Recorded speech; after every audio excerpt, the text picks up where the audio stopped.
Hey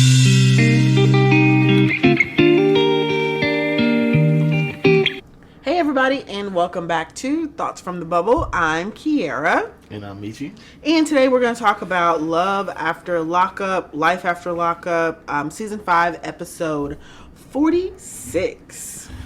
Let's hop right into it. Who's our first couple? Alright, so this episode started out with Key Rock and Brittany. So last episode we kind of ended with them kind of getting married, doing their elopement. And then it just like cut off after Brittany said, I have something I want to talk to you about or tell you or something like that. So this episode starts with Brittany pulling Key Rock to the side at the elopement before they can get started. And basically telling Key Rock that she talked with the PO, her PO, and that her PO did not think it was a good idea for them to get married. And then this is when Key Rock said that he thinks that Brittany made him look like a fool. I would have to agree. Why do you agree with that? Because you could have told me this at the house. I would agree as well. I mean, there were many opportunities. But on Key Rock's side, there are also...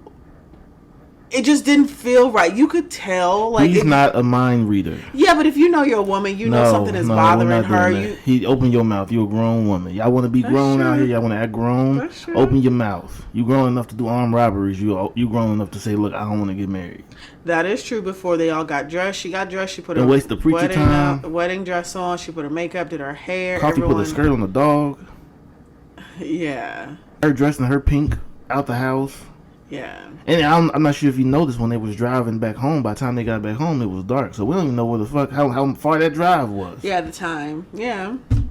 But I am glad that Brittany did not go through with it. I am too, but she should have opened up her mouth a lot sooner. Yeah. This is something that she should have talked about with Key Rock earlier. And in this episode, we see after the fact, like the next day, we see them kind of get into an argument. Because Key Rock is telling Brittany, well, I'm going to Texas. It's time to make some things shake, and I need to go to Texas. Basically, Key Rock needs to get to Texas because they have a house there that he's paying rent on. And also, I think they've alluded to that Key Rock has a job there. So he hasn't started that job. So that job offer is like in the wind right now. So in my opinion, I think Key Rock needs to get to Texas to start that job. Because first of all, he's a felon.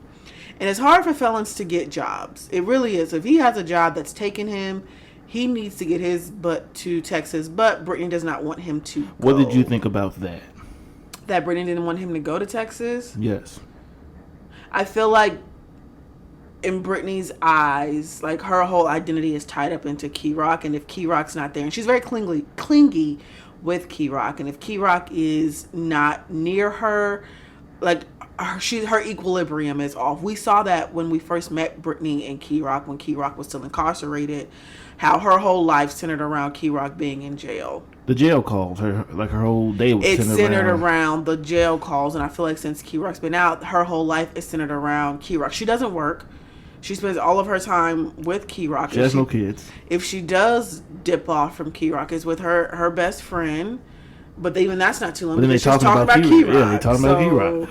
And I don't know if this is just for like the show, because it could be like just what we see of them talking about Key Rock is just for the show. But a part of me thinks that this is just Brittany. She talks about Key Rock. Key Rock and their relationship is her entire identity. We don't know who she is outside of that. She don't know who she is outside of that. Yeah, and I think that she acted so immature during that argument with him. First of all, she sat on his luggage, and then she's following him outside. They're arguing, and Key Rock is just like, look, like, I'm not trying to go to jail. I already did 7 years. I'm not trying to. People can call the police or whatever. They're outside making a public spectacle of themselves, and Brittany does not care. She is just very blindly focused on Key Rock. You ain't going to Texas. That's not as cute as some girls think it is. That's actually very dangerous for either side. If there was a man like that, that's not cute. I mean, it's probably cute to a certain point till it ain't cute no more, you know? That's never cute. Well, some women think it's cute. That's never cute. Up until because like I agree with Key Rock. Look, these innocent bystanders can call the police. It's a domestic. They don't know what it is. It's these two people arguing who are in a relationship. They're arguing. People can be like, oh well, I'm gonna call the police on these people to get them. They're disturbing the peace. Like it can be something so simple as someone calling the police, Brittany, girl, you are still on probation. Key Rock's off of probation, but you got to think about yourself. The police doesn't need to be called at all for you. But her mentality was, well, I don't give a fuck about none of that. But that's mentality is what got your ass in prison in the first place. Yeah, like she's not thinking clearly. And we know, we've seen through her decision making that she doesn't think clearly. I feel like Brittany thinks based off like her emotions. Right now, I think she feels a little upset that she upset Key Rock and not marrying Key Rock, so she wants to make sure that they're still good. She wants to make sure that they're still on the same page. Instead of her using her words and saying that, she chooses to act out. That's what I believe. But also, if they would have gotten married, I still feel like Key Rock would have left anyway. Key Rock, the moral of the story is Key Rock needs to go to Texas. That's where Key Rock does not have a job in Virginia. She left her job. I mean, he left his job. He has some savings, but that's in running Virginia. low. The savings is running low. There's nothing being deposited into that. It's only being taken out. And as we found out in previous episodes, they got some big bills. I don't know how much is in Key Rock savings, but they got some big bills. A $600 car note, a $600 insurance. Brittany, her nails, $500 to $600 every 2 weeks. Guess what? None of that is on Brittany, so she don't give a fuck. And that's one of the things that Key Rock did say. Like, this is all on me. You're not bringing anything in. So, in my opinion, Brittany, you gotta hush, girl. You gotta hush. Yeah, and if I'm Key Rock, that little display right there would have definitely made me just go that day. Like, I'm not dealing with this. I think this also displays why neither one of them are ready to get married. They're not at a mature level to get married. I would agree. I don't know. Do you think they'll last? You ask me this every I'm gonna continue to ask you. So get your answers right. Do I think Brittany and Key Rock will last? Yes, I do. Okay. Unfortunately, I think they will last. I feel like they're a good couple. They just need to mature. Honestly. How old is Key Rock? Key Rock is like 26, 27, and Brittany's like 22, 23. Okay. Still old enough too old to be acting like that. I feel like Key Rock has matured. He has a lot of maturing to do, but Brittany has a way lot more maturing than And part of that maturing with Key Rock is priorities over appearance. Because you got the Mercedes, he want his woman to be a stay-at-home woman. He wanted, like all of that comes in time. You know what I mean? Yeah, you guys haven't built that. You haven't built up to that. Yeah. You know what I mean? You don't just get that. And then with Brittany, it's the same thing. She needs some emotional maturity, but she also needs to realize, I have to work. You're not above working. Who the hell are you? You also have to you have to contribute to the household. Right now, you're contributing zero. Nothing. Like, you guys don't have a home, so you're not taking care of a home. You guys don't have one. Like, y'all's focus it's just a bill needs for to Key-Rock. be stacking as much money as you guys can. First of all, Brittany got big bills. She has a $10,000 restitution that she needs to pay. Like, that's not even her focus. But now that you said that, it's probably why she's not working, because that money would probably be garnished. So she's probably like, well, I'm not about to go to work, if all my money just going. Yeah, and she did drop out of school, and I think they can take if they get like a refund check from beauty school, like they can get a refund check. I feel like the government will take that too to go towards your restitution. That's probably why she dropped out of school. But I feel like you should still go to work. Just let them get that money. So you can get it over with. Yeah, but you know what? I am making payments on it. They can see that I'm making payments. Yeah, they're taking it out of my paycheck, but I'm making payments. And also, like she said, it was either going to be a $10,000 restitution or she got to wait till 2034. That's another 10 you years. Can easily just pay off that $10,000. Yeah. And I think, I don't know what episode it was, but she said, I don't know about you guys, but $10,000 is a lot. Well, actually, not really. If you break it down, I mean, get rid of the $500-$600 nails every 2 weeks. You can get that $10,000 within 2 years. Yeah. She's been out how long? Long enough. It's been more than 2 years, right, that she's been out? Long you could have enough. been paid that off, baby girl. Again, priorities. Her priorities are not in the right space. Her priorities are getting married to Key Rock and having a baby. Y'all, you're not ready for that. You don't even have a home. You're not ready for that. You're not ready for that. And I don't know what you're going to think you're going to find in Texas that you ain't found in Virginia. Yeah. I mean, yeah, it's a fresh start, but it's... You gotta end it in Virginia and then start a fresh start. Like, that Virginia stuff is gonna still be hanging over your head. Like, who wants to be on probation for the next 10 years? Like, the police can't be called at all. I'll be trying to help him get my freedom. You know what I mean? Yeah, like, you gotta walk on a tightrope. Who knows how your PO is gonna be if you move to Texas and they get approved? You could have a PO who's on your ass.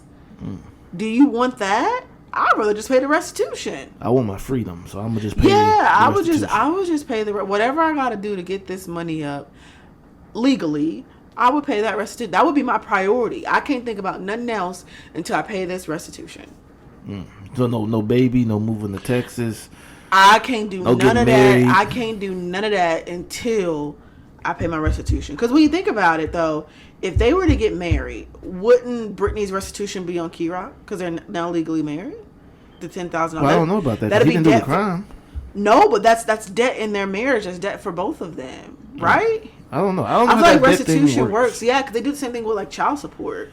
Oh, well. Like if you marry somebody who's on like child support, that in they'll take it out of the household. I don't know. I don't know. But if I'm Brittany, my priorities would not be getting married. I would still be in a relationship with Key-Rock, but We're building right now. yeah, my would be with both of us stacking as much money as we can. And she also needs to find herself outside of Key-Rock. That's another thing. Her she whole needs to identity do. is their relationship. Needs to get some other friends, a hobby. Yeah. Start reading some. I don't know. Go to work. Something. You know what I mean? Something to make you happy. But just even the fact that she's not in work, so what is she doing? She's what is she doing She's just all sitting day? around when Key-Rock's gone. She's just sitting around waiting for him to come back home. Yeah, because you know? Key-Rock is at work. So what are you doing when Key-Rock's at work? Sitting at home waiting for him to come back. You know what I mean? That's not good. Like a lost puppy. Just always waiting for their owner. Just coming home. yeah, and this is like, okay, what are you gonna do? You know what I mean? Right.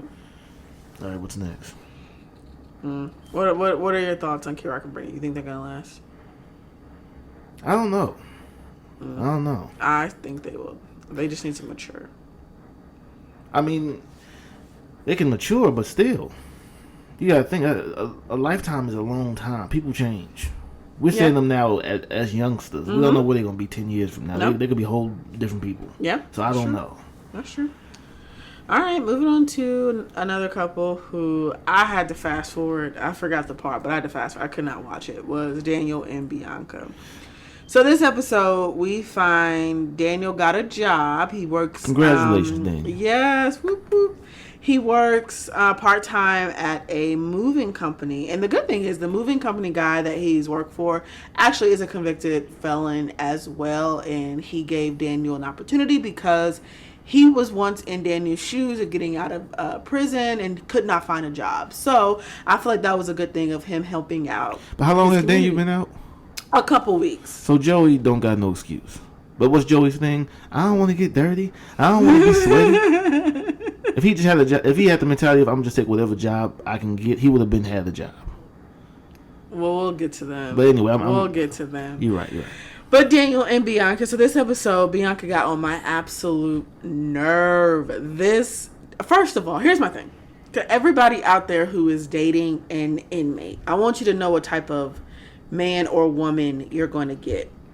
These people, when they get out of prison, are not going to immediately walk out of prison and have boatloads of money. They're not going to immediately walk out of prison and be all put together. They're not going to immediately walk out of prison and have a job.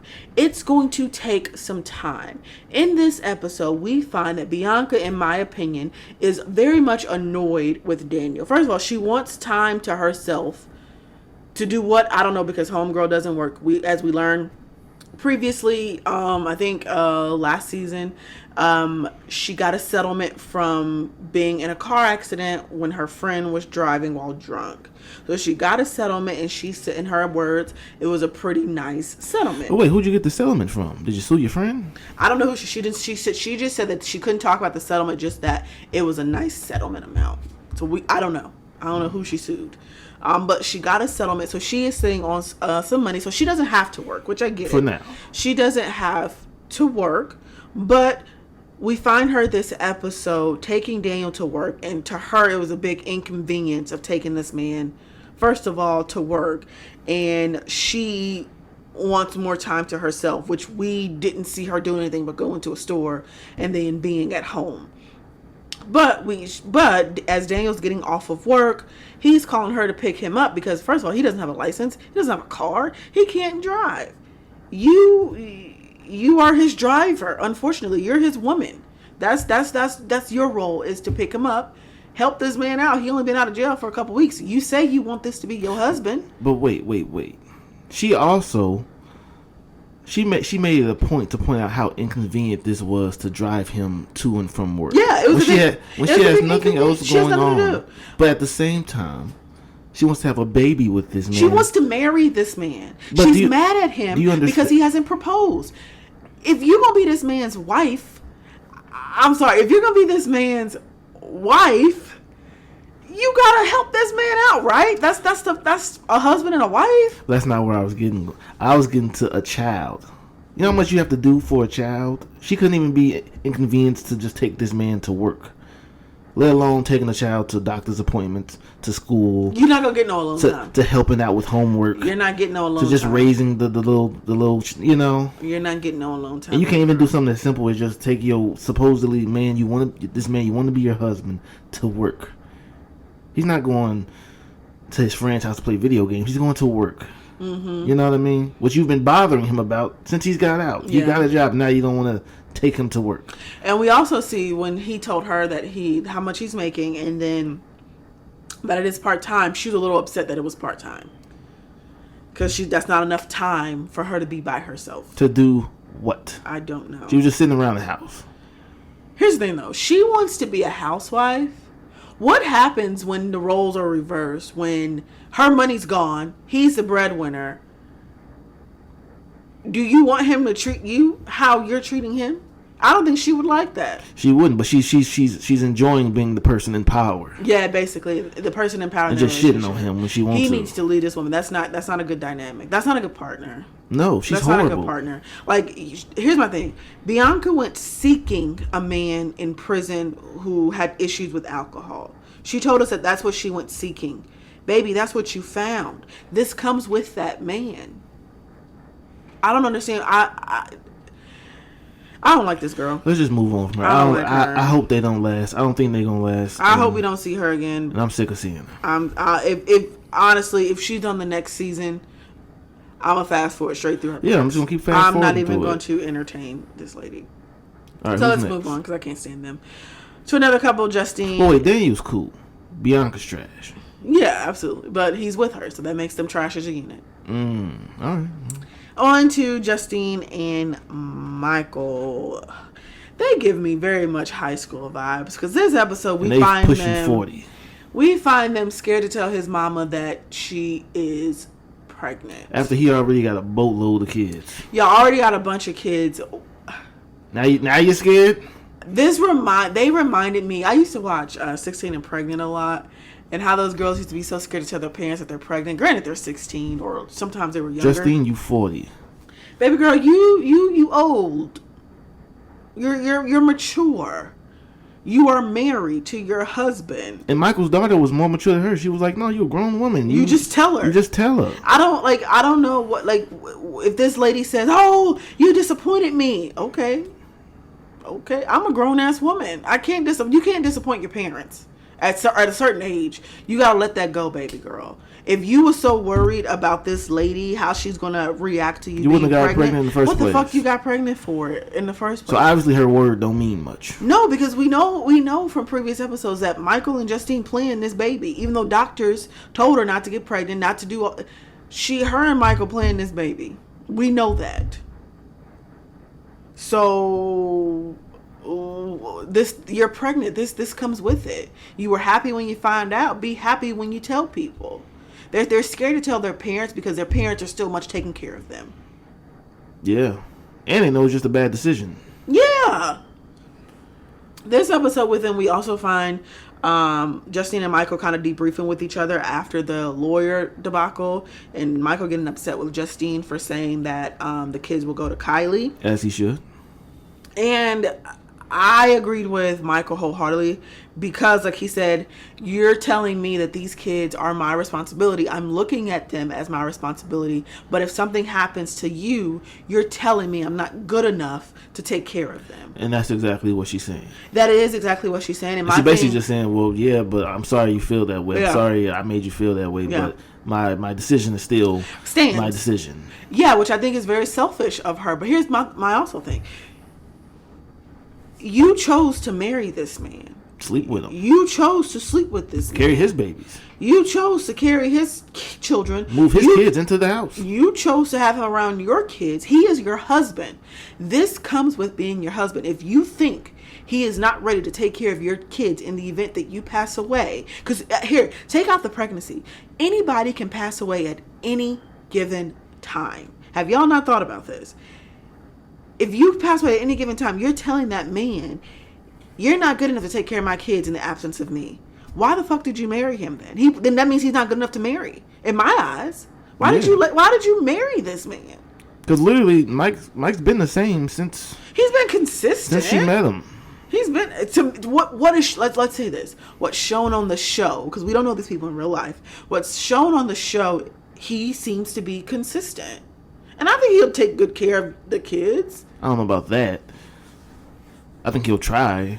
Yeah, I mean, he'll need help. Anybody will need help. If he passes away, Justine will need help. What happens to his kids? They go back to their mamas. Oh, well, maybe your kids need to go back to their daddies, not your daughter. Well, I'm sure Michael is not going to tell his oldest daughter, you got to take these kids. No. They going to go to his mama or their mama. Her kids need to go to him or her mama. How do you feel about Mike's mom moving in? This is probably a good thing because they need some help. But they always need help. When is the grandmama going to be able to live her life? Well, her house did burn down. Maybe she'll get on her feet in Vegas and then she'll move out. I don't think she'll be with them forever. It's probably just a stepping stone for her to get on her. I mean, she just lost her house wherever. I forgot where they live, but she just lost her house. Let her get on her feet. Let her decompress. Let her find a job, and go out. And how did you feel about her saying, "I have to start over at 57"? Yeah, I felt so bad for that lady, but that's the reality of life, and that can happen to anybody. I don't think anybody did anything wrong. That's just the luck of the draw. It's an accident. Like, those things happen. I mean, right now somebody's going through that. So those things happen, and like, you can't plan for that. You can do all you can to have, fire insurance and all that protection on your medical house. Insurance, but stuff happens, and then you got to start over. So that's unfortunate, but it's also really good that she had a child that she can move into, because as we know, some people, things happen, they don't have anybody to fall back on. So it's a blessing that she has her son. Yeah. And I think it's a blessing that she's going to come there and help them with those kids, because they need some help. Justine seemed like she's overwhelmed. She seemed overwhelmed shopping. Mike, as we know, he's overwhelmed with the bills, working a regular job. His dreams are on hold. Them dreams is gone. I'm sorry. He's overwhelmed. That dream of a rapper is over. I'm sorry, man. So yes, she needs to be there to help her baby. He needs to get his, which I think he has gotten his foot in reality. Oh yeah, you can tell. You can totally tell. He's not even worried about rapping no more. No, he's not Montana. He's Mike. He's Mike. He's Mike. You know, he's Mike, the husband and the father. Yes. Yeah, and so is Justine. She's a stay-at-home mom. She's busy with them kids. Yeah, she probably sold that dumbass juju chain for whatever money she could get from it. I hope they did. Okay. Well, let's move on from them. Kim and Joey. So this episode, we find Kim and Joey finally going to a lawyer. As we found out last week, Kim finally told Joey that she has not filed for divorce. She has not done anything in her divorce, and he blew up. So this episode finds them at a lawyer. They are talking about her ex-husband and the state of their relationship. So she told the lawyer that they have been separated for over a year. He pays $2,500 in child support per a lot of child support month. And the reason why they broke up is because he had an affair and she left the relationship. Which Joey did say in this episode that Kim also has cheated in every relationship. Cheating. So were they both cheating on each other? I think they was both cheating on each other. She slept with Joey in 2018. She slept with Joey and her ex-husband. I don't know what the timing of that, but she slept with Joey in 2018. She slept with her ex-husband in 2018. She got pregnant. She don't know who her baby daddy is. They got married in 2018. So there's some overlap possibly between the ex-husband, Joey. And she said the ex-husband did kind of not know if that baby was his, but they just kind of went with it. And got married. Yeah. So it's a whole bunch of mess, honestly, the state of her relationship with her ex-husband. So we find that she's going to file for divorce. She also brought up Kason, who is, they did the DNA test a couple episodes ago, because she don't know who's the daddy. It could be Joey, and Joey is hoping that it is his baby, or it could be the ex-husband. But the ex-husband is paying some child support on Kason, and they asked, Kim asked the lawyer, hey, we have this paternity issue going on. You know, what are his rights if the baby is not his? And the lawyer basically told them you'll have to go through the court to get him removed as the legal parent. And you have to pay him back. And the child support that he has been paying you will have to be paid back to him. And her and Joey both lost their shit. She was like, and Joey was like, oh. And like she said, I use that money to pay for to feed my kids. So as everybody no. Joey said, well, we kind of use that money for, and then the lawyer had to step in and go, well, remember that the child support is for the child. It ain't for y'all to be buying rims and shit and buying cigarettes. Yeah, in her confessional, she said that's how she feeds her kids. As we know, I mean, she only makes $15 an hour. Everybody has been saying, like, where's she getting this money from? She's getting child support. You spending that man's child support on your new man. Which is trash. Joey is sitting up there reaping the benefits of somebody else's hard work. This man has literally said, I don't want to get dirty. I don't want to get hot. I don't want to be hot. I don't want to do any of this. I don't want to be dirty.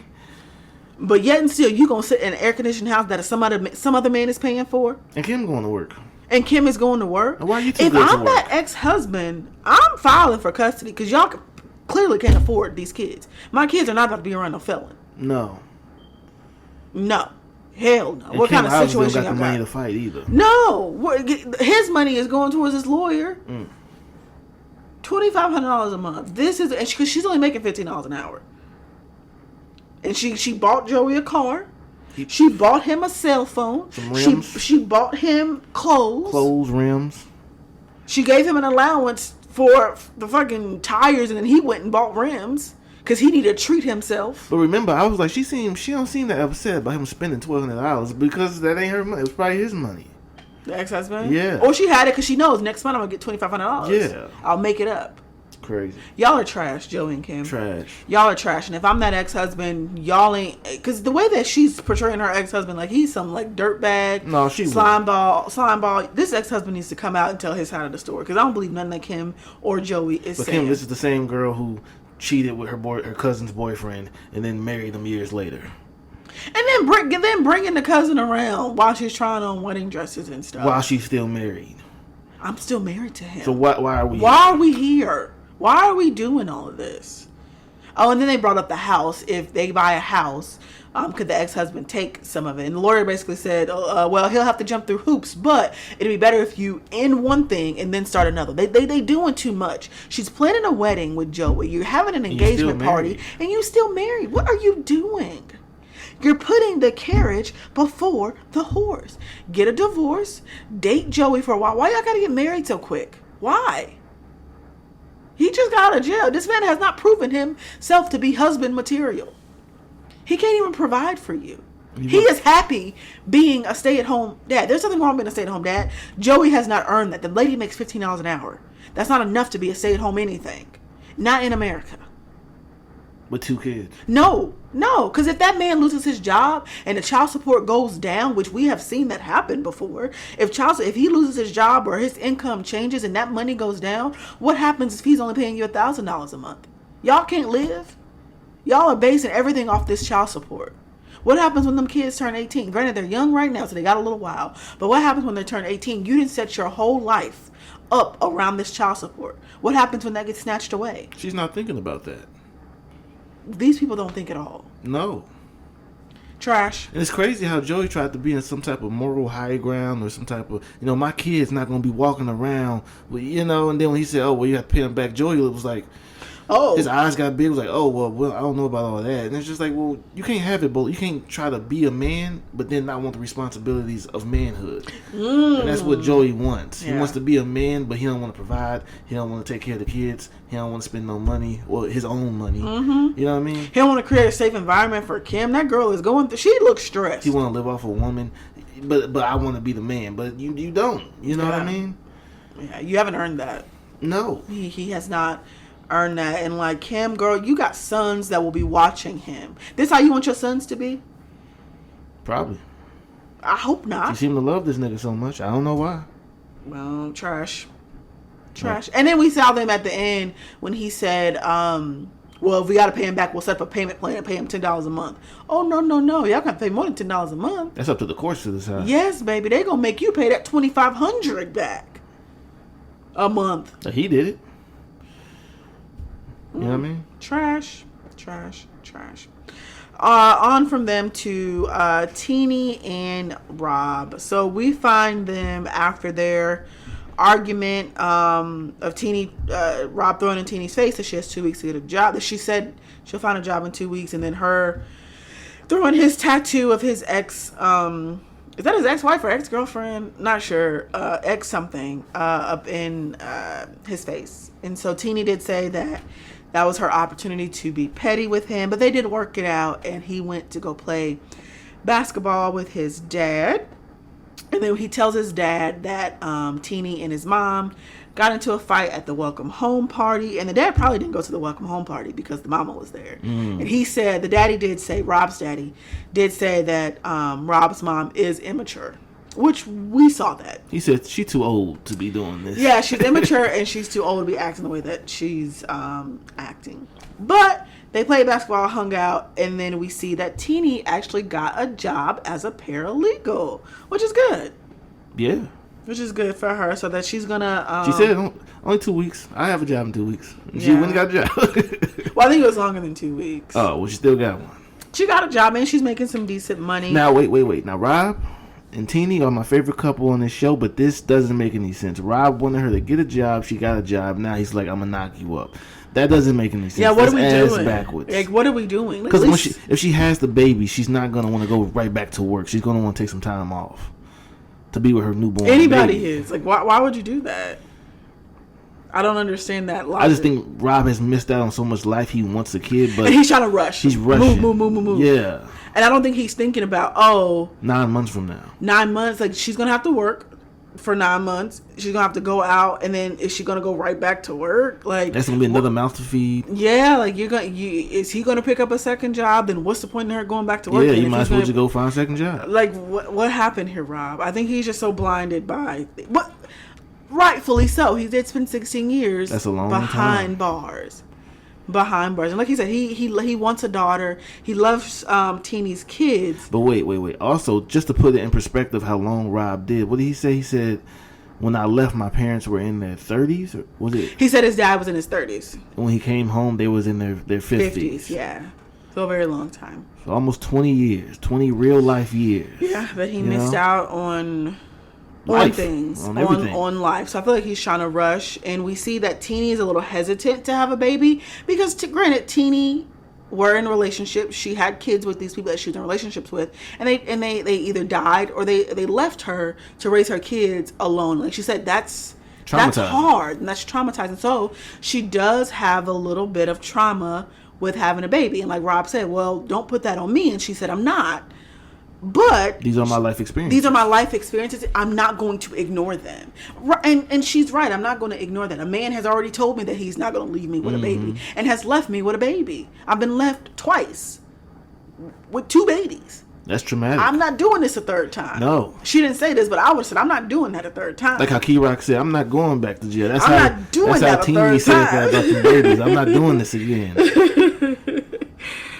But I really like them. And we saw that they got drunk and gave the condoms to the production people. So Teeny might be pregnant. I just don't understand that. No, I don't know. I think they need to maybe wait a couple of years, like stack up some money so Teeny can go back out. Like she said, she was off for a year. I was off for 3 months this year, and it was beautiful. So I know how she feels of being off for a year and having to go back. Like, I know she seems like the type of woman who will want to be at home with her baby. She seems like she's a good mom. So I yeah. Which any mom I think wants to be home with their baby. They don't have to work. They won't. Especially while their baby is just came out of me. I need to be at home for at least a year with that baby. And I like how she said that she's always caught in between being a wife and a mother. Because, like, yeah, I want to be a wife and I want to, like, watch the finances and stuff, but I do want my kids to have experiences. I want them to go places. I want them to, you know what I mean? That's real.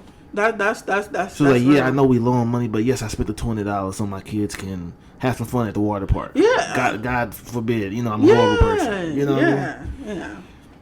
So yeah. Well, if he was mad about the two, like, what do you think a baby is going to be though? I don't think he's thinking about What do you think the medical costs to actually have a baby? You got to pay to have a baby now. You got to pay that hospital. I think somebody needs to sit Rob down and like explain all that to him. Because he doesn't know it. And he'll be like, oh, wait a minute, let's wait on this. Yeah. You know what I mean? Because he doesn't know that he's been in prison for 16 years. He don't know what it takes to have a baby. No, he just wants a baby. He just wants the just like how the women baby. have baby fever. I feel like Rob has baby fever. Yeah, men can have baby fever too. Yeah. And that's naturally he missed out on a lot. So, but I think they'll last a very long time. They're my favorite couple. I would have to agree. On to our last couple this episode is Zariah, and Troy.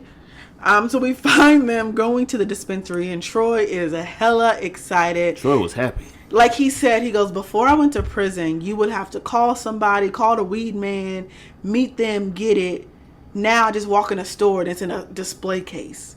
Like he was just, and like, not just weed, all different kinds, pills, all types, pills, edibles. He was racking up all types of stuff. He was racking up. He said, get the edibles, get this, get that. And they check out and they go to, she called it a forest. She said the forest is her happy place, or that's where she found her spirituality or something like that. So they go and they are also talking about children. So she thanks him for being adopting her son, Azael, because she notices that her son is changing with the positive male figure in his life that is in the way of Troy. Troy is getting him some discipline. Troy's helping him eat right. Troy's just all around. Troy said you're gonna be working out. So Troy is getting her son kind of ready for manhood. He's 12, which I think I like that she thanked him for that, because I feel like young men need positive male figures. In my opinion, I don't think that's Troy, but hey, in her opinion, she thinks it's Troy. There's nothing wrong with that. It's her child, whatever. But she did thank him, which I did like that. And we saw Troy drop some tears. And then Zariah asked Troy, would he want more kids? And Troy was like, we not in the position to even be talking about Troy this right surprised me this episode, and I would have to agree with Troy, because like Troy said, we already got 2 kids. We got a son that and we're we got not taking daughter. care of. Well, they're taking care of them. But not the way they want to. Yes, not the way they want to. Troy missed 7 years of his baby's life. Yeah, he got to make that right. Yeah, he needs to make that right. He needs to build a more stable relationship with Azael. He just got out, but he's thinking more logically than what Zariah is thinking. She said she's in her 30s. If he would have said, let's have a baby right now, she would have been like, all right. Well, she's not on birth control, and they probably haven't sex. I'm sure he's not pulling out. So there's a very possibility that she is pregnant now. But you can at least tell him I'm not taking it. Yeah. She had a good reason. Yeah. What's wrong with not? That's the problem. Ain't that what Troy said? You don't be telling me stuff. That was the whole thing with the bills. Yeah. Now she gonna wait till she pregnant and be like, well, I ain't on birth control and I'm pregnant. And it's like, well, you didn't tell me nothing. I would have just pulled out if I knew you wasn't. You know what I mean? Yeah, we could have got a condom. You still lying. Yeah. Yeah, lying by omission. Lying by omission. Still lying. Yeah. Yeah. So I don't know what they're gonna do. I don't know. Because I'm gonna tell you right now, if a woman did that to me, I'd probably break up with her, even if she's pregnant or not. Like she's pregnant, well, like we've been having sex and she just stopped taking birth control, and then she gets pregnant, and then she tells me, I would probably break up with you. Take care of my kid, but I'm not gonna be with you because you're a liar. Yeah. You know what I mean? Yeah. Or you could always just wear a condom. Always. That's why I'm a very much proponent of you take responsibility for yourself. If you're a man, you should always wear a condom. Honestly, you should always wear a condom, because then that way you are 100% know she can get pregnant. Okay, what if Zaria is one of the type of women? Well, I don't really like condoms. I don't really like how that feel. I feel like you got to watch out for people like that. I'm sorry. There's too many diseases going around for you to tell me that. Because if you saying that to him, you saying that to everybody else that you had sex with. Nope. No. All right. That's my opinion. We saw Rob had a drawer full of condoms. He was using them condoms. He had a drawer full. He didn't give a fuck. He was using them condoms. Hey, if you're going to have an active sex life, you better have some. If them kids came in that room, it's like, don't go in that drawer. He gonna see something you don't want to see. There's a bunch of them, so they ain't just like one or two. He had like some people they had like that one condom in your wallet or something. But he had a drawer full of condoms. The man been in prison for 16 years. He had the sex with that lady every night. Every night, probably a couple times a day. On the lunch break, she don't work on the lunch break. Hey, come up here real quick. Cause she brought him lunch. I'm not mad at that. They're a married couple. They're a married couple. I am all for that. Y'all have as much sex as you want to. Okay. All right, that's all. Any last parting thoughts about these couples? Yeah, this show is a hot mess, but it's also like a, what do you call it? My guilty pleasure. Yes, it is very much a guilty pleasure. I could deal without Bianca. I don't need her. I can deal without Bianca and Daniel. She just really pissed me off this episode. Honestly. Every episode that I've seen this lady, I don't like her face. I don't like how she acts. The entitlement. She just screams like a very nasty and ugly person. Even with her friends, like the friend was trying to help her. I just think she's jealous. And it's like, well, that's how you treat your friends. That's how you treat your boyfriend. Like you're just trash. You're just trash. You know what I mean? You're just trash. Hopefully she gets it together. If not, she will be trash forever. She's gonna be alone. Shit, anybody gonna deal with that? Anyways, all right, y'all. Until next time. Peace. Bye.